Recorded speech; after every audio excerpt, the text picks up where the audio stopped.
All right. Hey, it's what is it? Monday. It's 2:30. It's a beautiful day out. If you're in Austin, Texas, hopefully wherever you are watching this, it's gorgeous for you. Hey, it is a winter wonderland here at my house.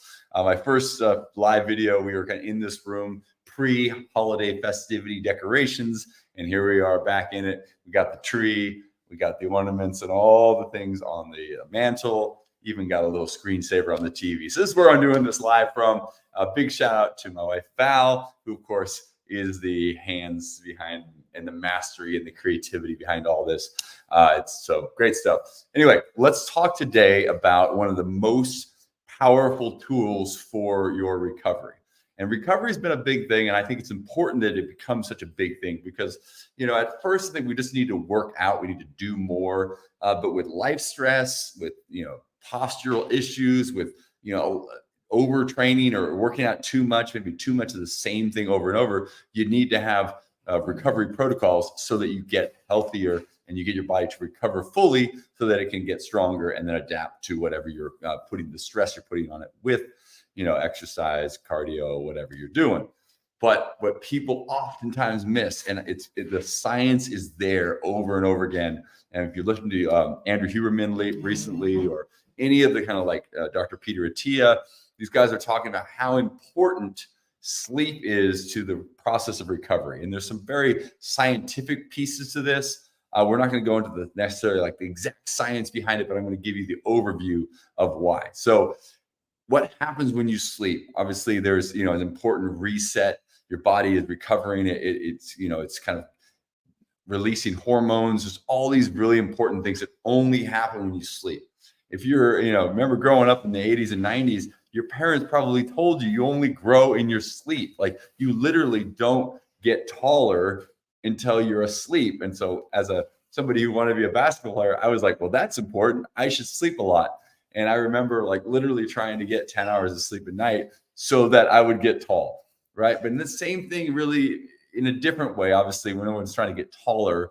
But the idea behind that is that's when your hormones are released, all the good stuff. When we talk about like testosterone and hormones are going to help your body like recover, get stronger, be healthier, happen in your sleep.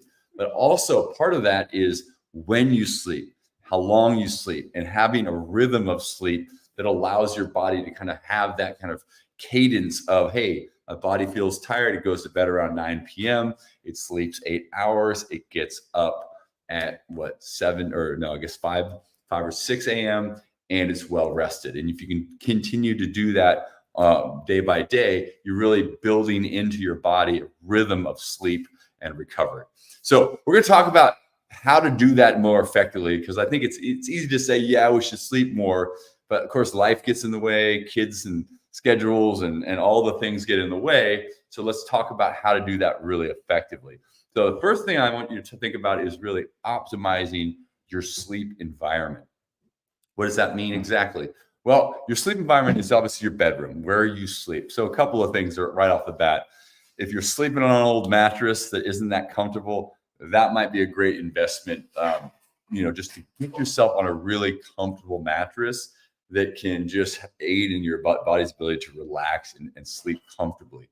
The other thing about the room is like if there's a lot of lights, or maybe you've got, different, there's a lot of kind of lights and other things kind of distracting you. It can be easy for your body to kind of wake back up. So you want a room that you can get really dark, and then of course, technology, making the room something where, you're in bed, maybe you're, watching a little bit of TV at the end of the night, but not so much that you're just, you're getting that kind of stimulation in your eyes, which can kind of keep you up. Also staring at a phone, trying to avoid the use of your phone right before bed is bueno. It's going to help you kind of settle in and use your time in bed to fall asleep and to get into that deep sleep pretty quickly. So that's important. The environment you're in, the pillows, the bed, all those things. Not a better investment in your health than just getting really comfortable pillows and comforter and a mattress and all that kind of stuff so that you can sleep well.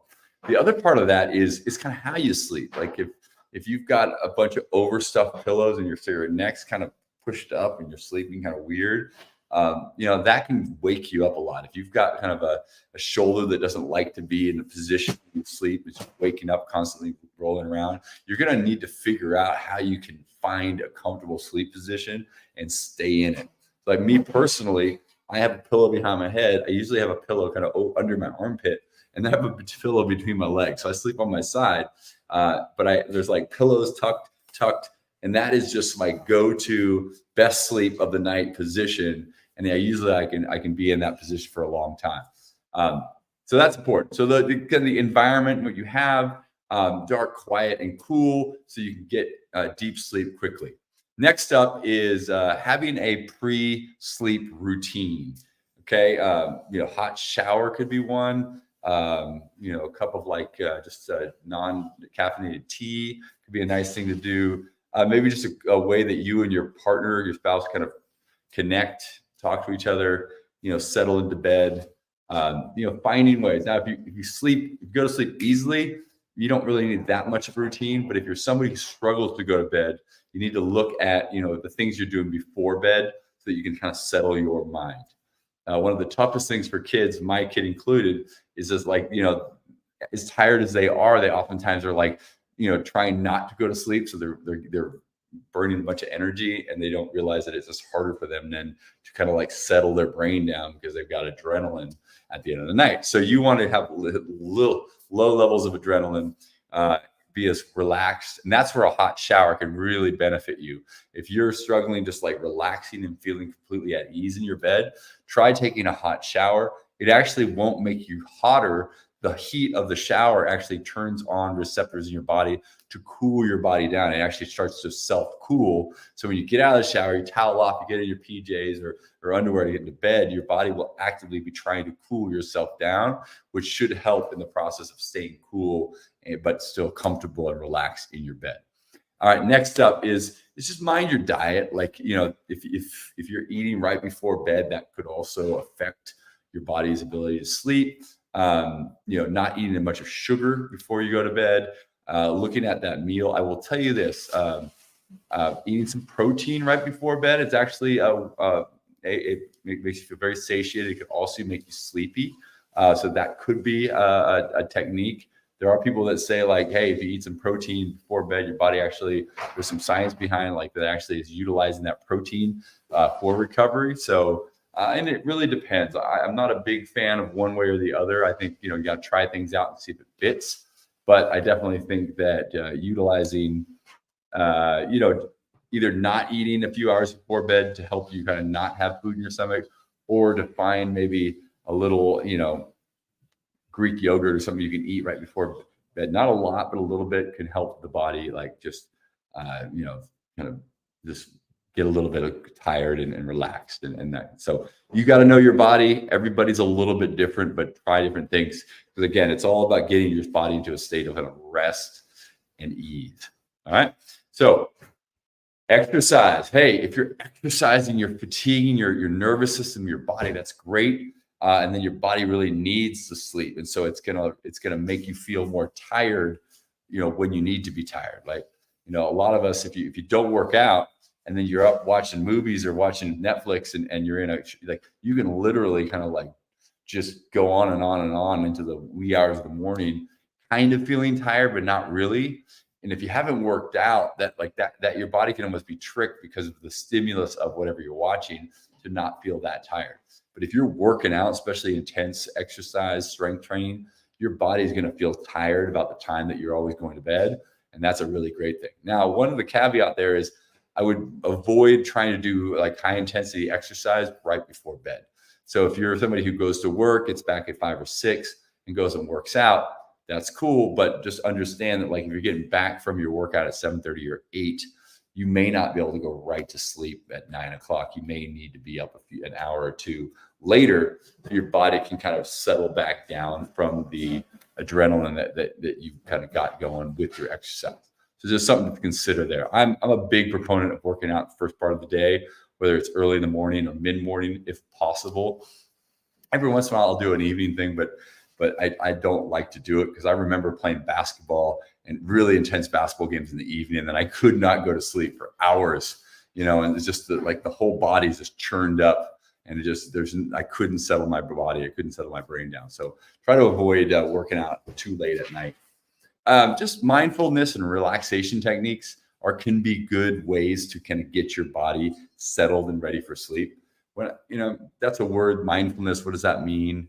That can mean just like kind of centeredness, meditation, breath work, anything that kind of settles the stress of your day down, right? Like if we're in our head and we got really thinking about stuff, we got anxieties, that stuff can just keep us up. And so finding some mindfulness practices, whether that's just breathing, whether that's stretching, whether that's anything that works for you. Sometimes it's a nice brisk walk in the evening.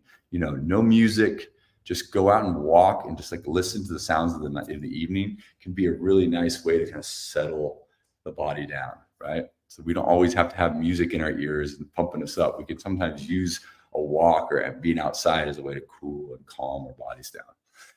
And that's, but those are techniques you can use. Breath work is really great for relaxation or getting our end adrenaline up. We can use breath work for cold plunges. We can use breath work to kind of energize our body. We can also use breath work to settle the body down. So like deep inhalation through the nose, 3 or 4 seconds, hold it. Really slow exhale. That exhalation after an inhalation and a hold will really start to settle the body. And if we really tap into that, 4 or 5 breaths can do really magic for getting your brain, your body settled back down. The one piece on that though is if you feel like you just cannot get the stuff out of your head, like your brain keeps like jumping to different things, is try pulling up a piece of paper and just writing down what you're thinking about. Oh, I got that thing tomorrow. Oh, gee, that person at work stressing me out. Blah, blah, blah. If you write it down, that sometimes it just takes it from your brain and puts it on paper, and it can kind of compartmentalize it for you, so that you can kind of let it go, right? Let it go for the night. And then the last thing is there's a caveat here, because I love naps. Like I'm somebody who does not have to work an 8 to 5 job, something like that. So if I'm training people early in the morning, I'm also working out in the morning. And so an early to mid-afternoon nap is fantastic. If I can get a 15-minute nap, that's amazing. I highly recommend it. But if you're somebody who's like working all day, you come home at 5 and you kind of crash on the couch, at 5:30 before dinner, that can affect your ability to sleep that night. So I just don't recommend napping too close to bedtime. So that's just a caveat there. Because I want to tell you, good naps are good, but don't put your naps too close to bedtime where it messes up your rhythm and makes your body kind of a little confused on, is this a nap or is this sleep, or because I think sometimes the body can be a little confused by that. So those are my 6 big kind of focuses for maximizing your sleep. And just to kind of put an overall perspective on this, if you sleep better, if you sleep 7 to 8 hours a night, I mean, there's not going to be every night where you get exactly 8, but if you can get 7 to 8 hours a night as consistently as possible, and then maybe the weekend, hey, you get 9 or one or both days, fantastic.